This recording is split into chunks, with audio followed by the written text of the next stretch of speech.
시작. 아나데마의 삶, 아나데마의 삶이라는 제목으로 하나님 말씀 증거합니다. 자, 로마서 강의 23번째 시간인데요. 사도 바울은 이야기를 시작하면서 두 가지를 얘기합니다. 첫 번째 1절 보니까 내가 참말을 하는 것이다. 참말. 다시 말하면 나는 거짓말하는 게 아니야, 이 뜻이죠.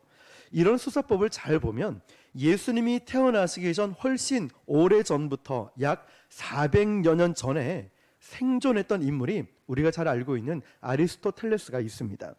아리스토텔레스라는 사람이 있는데 이 철학자가 만들어 놓은 수사학적 구조입니다. 성경을 기록한 기록자들은 다 그 시대 사람들이었기 때문에 아리스토텔레스의 영향을 많이 받았습니다. 당연히 사도 바울도 아리스토텔레스의 영향을 받아서 수사학 영향을 받아서 이 글을 풀어가고 있는 흔적을 발견할 수 있습니다. 아리스토텔레스의 수사학을 보면은 크게 세 가지 특징이 있습니다. 우리 스크린을 보여주시면은 첫 번째 뭐라고 되어 있냐면 에토스, 두 번째 파토스, 세 번째 로고스. 자, 로고스는 많이 들어보셨을 거예요. 에토스, 파토스, 로고스. 이것이 수사학에 반드시 들어가야 되는데요. 에토스라는 것은 우리가 오늘 본문과 연관이 있기 때문에 하나만 살펴보면 어떤 뜻이라고 되어 있죠? 화자의 신뢰성. 화자는 스피치하는 사람, 다시 말하면 말을 하는 사람의 신뢰성을 이야기를 합니다. 이게 제일 중요하다고 얘기하는 거죠. 자, 예를 들어서 제가 전도하러 가면서 저는 복음을 전하기 위해서 무엇을 얘기하냐면 우리 교회를 이야기합니다. 그리고 부곡 순복음 교회를 이야기하며 우리는 어떤 정치적으로 어떤 다른 쪽으로 흘러가는 것이 아니라 정말 부단히 복음주의 교회로 세워지기 위해, 건강한 교회로 세워지기 위해 애를 쓰고 있는 교회입니다. 뿐만 아니라 이지훈 목사가 어떤 사람인지에 대해서 저희 프로필과 저희 모든 연락처와 모든 것을 다 오픈하고 있습니다. 자, 이건 뭐냐면 아무리 옳은 복음이라고 할지라도 나라는 사람을 믿지 못하면 그 사람, 그 전하는 말조차도 믿지 않기 때문에, 그런데 아무리 대박 날 수 있는 정보라고 할지라도 이 사람들이 제일 관심을 갖는 게 뭐냐면 저 사람 누구야? 저 교회가 어떤 교회야? 이단 아니야? 사이비 아니야? 아, 저 목사 알고 봤더니 이상한 사람이야. 자, 이렇게 의심을 할 수 있단 말이죠. 분명히 옳은 복음이고 진리의 말씀인데도 화자, 전하는 자를 믿지 못하니까 말이죠. 그래서 화자의 신뢰성, 에토스라고 말하는 이 전달자가 굉장히 중요한 도구가 된다는 거죠. 그래서 그거를 오늘 첫 번째 나왔던 에토스라고 합니다. 에토스는 화자의 신뢰성이죠. 그래서 사도 바울이 9장 1절에 들어와서 뭐라고 얘기하냐면 내가 그리스도 안에서 참말을 하고 거짓말을 아니한다라고 합니다. 왜 이런 말을 했냐면, 얘들아, 여러분, 이것은 내 말이 아니라 내 안에 계신 성령께서 증언해 주는 이야기입니다. 그래서 내가 비록 스피커의 역할을 감당하지만, 화자이긴 하지만 얼마나 신뢰와 신빙성을 가지고 이야기를 하고 있는지 이걸 첫 번째 화두로 말하고 있는 거죠. 일단 지금부터 사도 바울이 하고자 하는 이야기는 어떤 우리가 직감을 할 수 있냐면, 야, 뭔가 중요한 얘기구나. 왜냐하면 1절에 내가 그리스도 안에서 참말을 하고 거짓말을 아니한다라고 선언을 딱 하죠. 자, 우리도 사람들과 얘기할 때 그래요. 야, 나 맹세코, 난 진짜 억수로 막 이러면서 믿으라, 알았지? 진짜다. 이런 말 하는 목적이 뭡니까? 이 뒤에는 뭔가 중요한 화제거리가, 중요한 이야기가 던져지겠구나라는 예측을 할 수 있는 거예요. 그러면 우리 9장 1절 말씀을 보는 순간에 머릿속으로 야, 다음에 나오는 메시지는 정말 중요한 메시지가 나오겠구나 예측을 하는 거죠. 자, 그런데 여기에 또 하나의 주제가 뭐냐면 자기 마음속에, 사도 바울 마음속에 끊이지 않는 걱정과 큰 근심이 있다 말을 하죠. 자, 1절, 2절이 연결되어 있지만 2절이라고 나누어서 보면 이런 말씀이에요. 나에게 큰 근심이 있는 것과 마음에 그치지 않는 고통이 있는 것을 같이 읽어볼까요? 시작. 나에게 큰 근심이 있는 것과 마음에 그치지 않는 고통이 있는 것을. 아멘. 도대체 사도 바울에게 큰 근심과 끊이지 않는 고통이 뭘까요? 사도 바울의 이 관심, 이 고통 뭘까요? 한 장을 넘어가면 10장 1절을 보면 이렇게 기록되어 있어요. 시작. 형제들아, 하나님께 구하는 바는 이스라엘을 위함이니 곧 그들로 구원을 받게 함이라. 아멘. 바로 이게 사도 바울 마음속에 큰 근심이자 끊이지 않는 고통으로 남아있는 거예요. 무엇이요? 이스라엘을 위함이고 그들이 어떻게 하면 구원을 받을까? 어떻게 하면 예수 믿고 어떻게 하면 하나님의 자녀가 될까? 이게 이 마음속에 막 아픔으로 남아있어요. 큰 근심으로. 사도 바울의 평생의 소원은, 우리나라 이런 노래 좀 요즘은 잘 안 부르죠. 우리의 소원은 통일이라고. 사도 바울의 평생의 소원은 이스라엘 땅에 있는 동족이든 또 이 시대의 아픔 때문에 이 본토에 살고 있지 못하지만 이 서신서의 수신서가 될 이방 땅에 흩어져 있는 동족들, 우리식으로 얘기하면 뭐 미국에 있고 러시아에 있고 일본에 중국에 흩어져 있는 우리 민족이 있잖아요. 이 민족 모든 동족들이 구원받는 문제가 사도 바울에게 있어서 가장 큰 근심이고 끊이지 않는 고통이었다는 거예요. 이 마음이 느껴지십니까? 그만큼 사도 바울의 마음에는 복음에 대한 구령의 열정이 대단했다는 거죠. 그게 어느 정도였냐면 3절에 이렇게 기록하고 있어요. 시작. 나의 형제 곧 골육의 친척을 위하여 그리스도에게서 끊어질지라도 원하는 바로다. 아멘. 대단하지 않습니까? 쉽게 말하면 이거예요. 야, 내가 너희들을 위해서 내가 지옥에 가더라도 너희 동족을 구원할 수만 있다면은 나는 그래도 괜찮아. 이런 마음인 거예요. 우리 부모님들은 그런 마음 갖죠. 자녀가 아프면 내가 아팠으면 좋겠다. 자녀들이 힘들어하고 뭔가 일이 풀리지 않으면 내 잘못이야, 내 잘못이야. 내가 더 힘들고 아프잖아요. 차라리 내가 고통당하고 차라리 내가 아프면 좋겠다. 사도 바울의 마음이 이 심정이라는 거죠. 그런데 여러분, 우리가 이 말씀에 대해서, 이 본문에 대해서 조금 더 깊이 들어갈 한 부분이 있어요. 신학자들은 이 부분에 대해서 굉장히 조금 해석이 난해한 부분들이 있어요. 그래서 기독교에 대해서 약간 삐딱한 시선을 가진 분들은 이 구절을 가지고 이렇게 신학적으로 유추해냅니다. 저주를 받아서 저 부분 뭐냐면, 거봐, 사도 바울도 구원을 받은 그리스도인이었지만 저주를 받아서 그리스도에서 끊어질지라도 이 표현을 보니까 구원은 취소될 수도 있다는 그런 여지를 남겨둔 구절이 아니냐, 이런 소지를 가지고 얘기를 합니다. 그러면서 시비를 건다는 거죠. 그런데 오늘 본문은 여러분 정확하게 아셔야 돼요. 그런 구원이 있고 없고 이런 차원의 의미가 아니라 이 본문은 어떻게 해석해야 되냐면 이렇게 해석하는 거예요. 이건 그냥 수사학적 표현이다. 서두에 말씀드렸죠. 아리스토텔레스의 영향을 받아서 이런 수사학적 표현들이 그 당시의 문학 기법으로 쓰였다는 거예요. 이걸 쉽게 표현해서 말하면 이렇습니다. 예를 들어서 우리 집에 아이들이 있는데 너무 말을 안 듣고 속을 썩이는 거예요. 못된 짓을 하고 돌아다니니까 아버지가 너무 화가 나서 그 아이를 앉혀놓고, 야, 이제 더 이상 안 되겠다. 너 이제 우리 집하고 호적 정리를 좀 하자. 자, 그런 얘기를 대부분 할 수는 있겠지만 본심은 아니죠.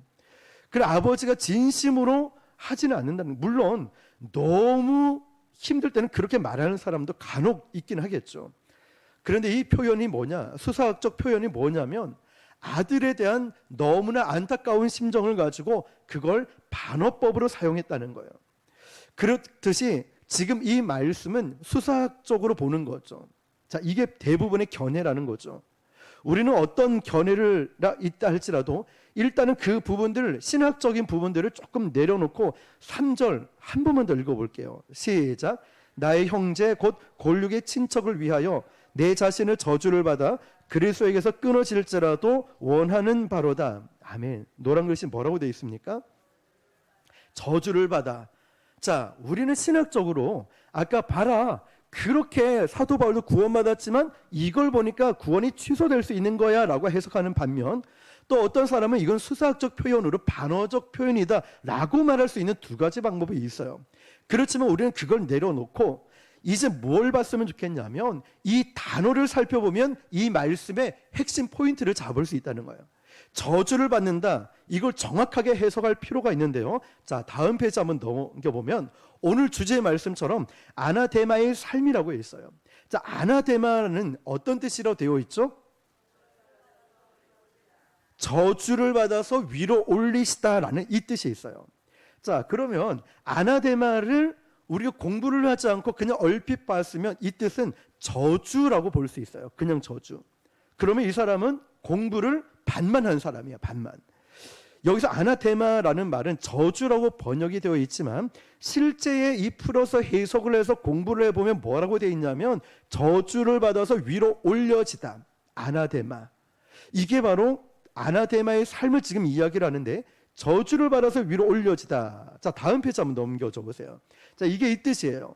아나데마는 이 저주를 받아서 위로 올려지다라는데 위라고 표현하는 단어가 두 단어가 있어요. 하나는 방금 나왔던 아나라는 단어가 있는데 이거는 공간적으로 3층, 4층, 5층을 말하는 위가 아니라 공간이 아닌 거듭남, 위로 올라감, 영적으로 거듭남, 성장함, 이렇게 업그레이드되는 영적인 의미가 있어요.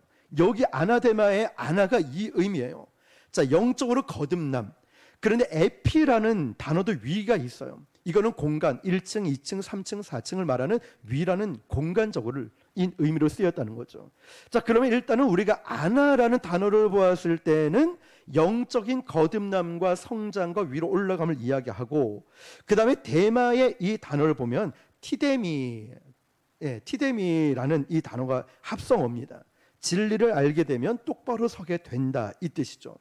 그러면 이거를 합쳐서 해석을 해놓으면 이런 거예요. 노란 글씨요. 시작.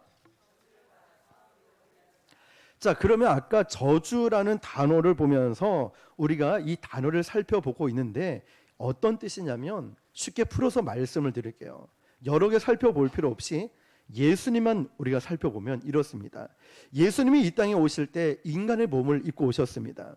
그런데 인간의 몸으로 입고 온 자체가 예수님 입장에서는 저주받은 모습이라는 거죠.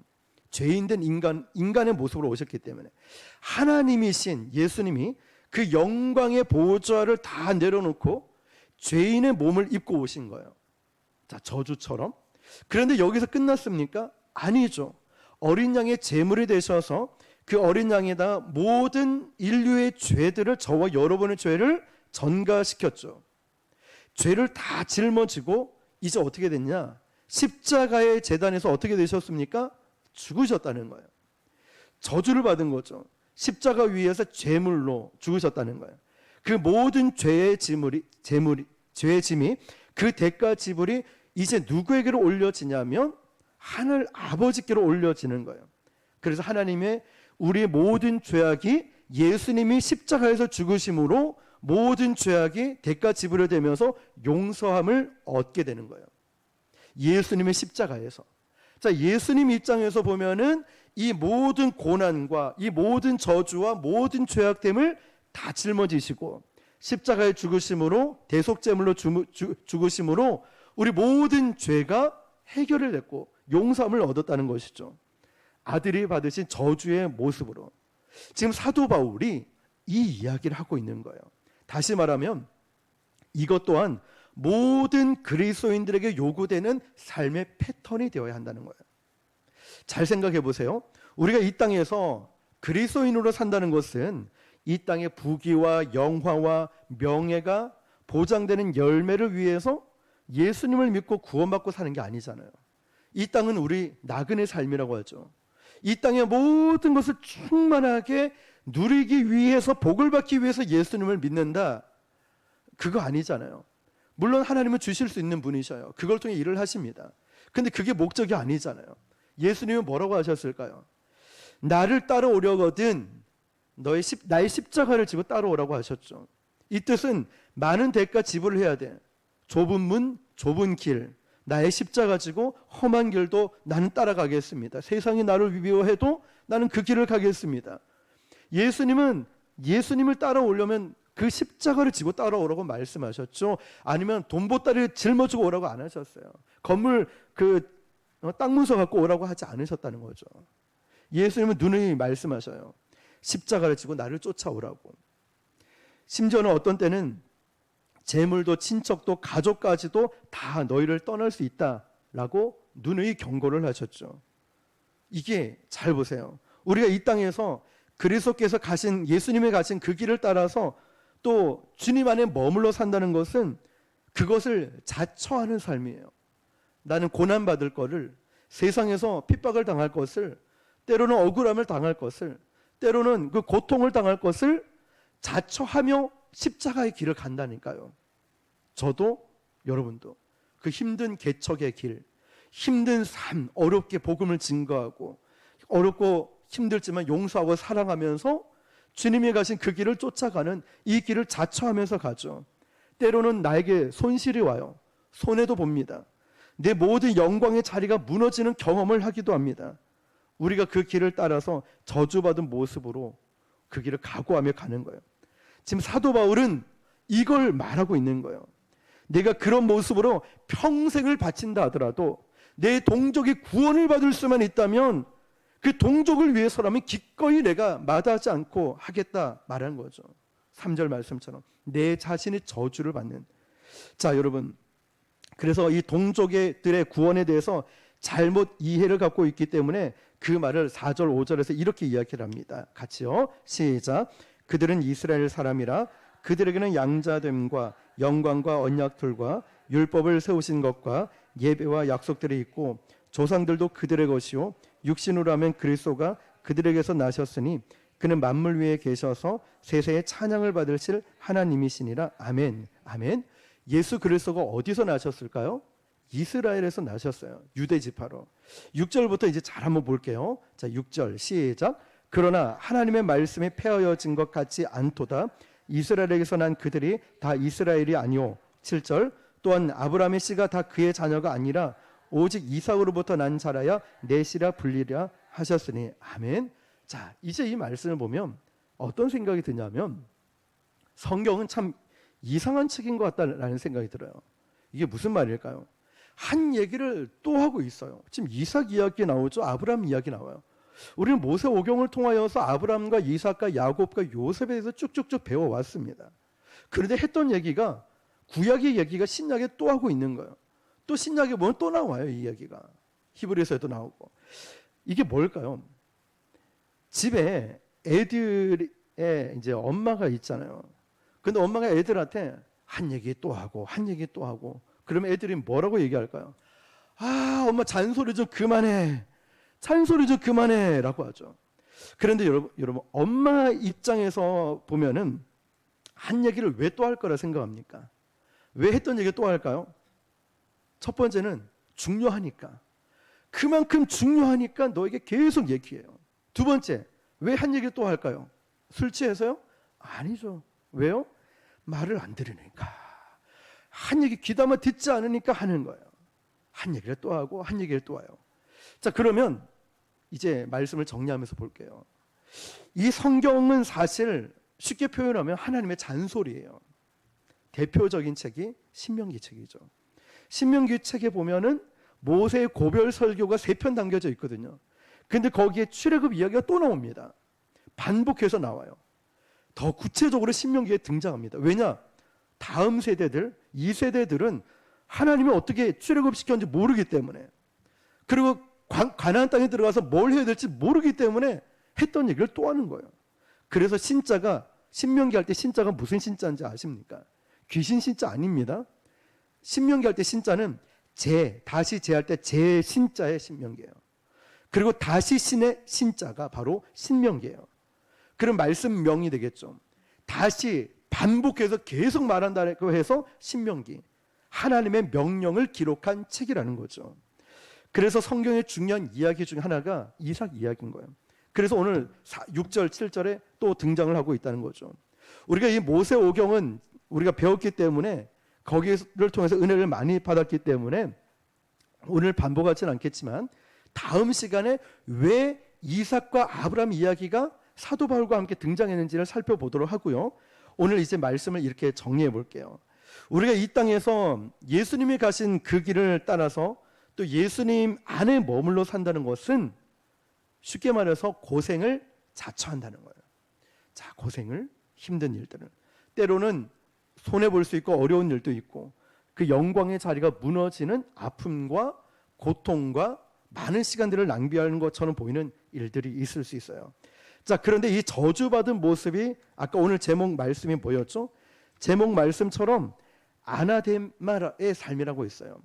내가 저주받고 고통받는 것 같지만 이 영광이 올라가서 누가 영광을 받으신다고요? 하나님이 영광을 받으시는 거예요. 굉장히 중요한 말씀이죠. 아나데마의 삶, 나의 고통과 저주 같아 보이는 이 모든 삶을 통하여서 하나님께 영광을 올려드리는 삶 말이죠.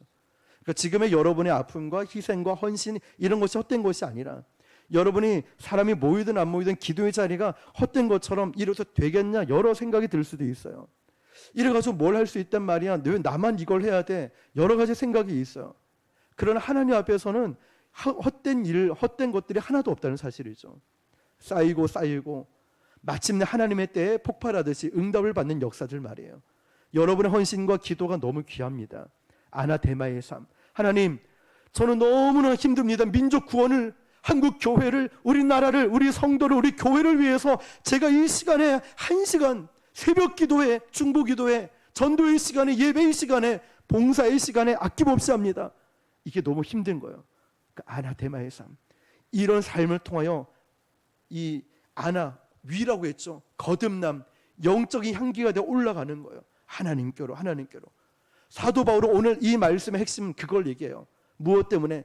저 영혼, 우리 동족이 구원받을 수만 있다면, 내가 저주받아도, 내가 이 고통이 있어도 하나님께만 영광이 되고 이 영혼을 구원할 수 있으면 나는 기꺼이 감당하겠다, 자처하는 삶인 거예요. 저는 저와 여러분들이 이런 삶을 살아갈 수 있기를 축복합니다. 자처하는 거예요. 어려운 거 압니다. 힘든 거 알아요. 그렇지만 하나님의 영광을 위해서와 그 영혼을 구원할 수만 있다면 기꺼이 내가 그 길을 가겠습니다. 오늘 사도 바울이 그 얘기를 하는 거죠. 그래서 아브라함과 이삭 이야기가 나오는데 다음 시간에 나누기로 하고요. 그런 모습으로 사도 바울은 한순간이 아니라 평생을 살아가기로 결단합니다. 내 동족을 구원할 수 있다면, 한 영혼이라도 구원할 수 있다면 말이죠. 오늘 저와 여러분이 이 마음을 품었으면 좋겠어요. 저주받아도 좋다는 이 아나데마의 삶이라는 것은 진짜 저주로 끝나는 것이 아니라 그 고통 가운데 하나님께만 영광이 되는 삶을 살았다는 것이에요. 그런 삶, 아나데마의 삶을 살아가는 그런 복된 삶을 살아가시기를 주님의 이름으로 축원합니다. 기도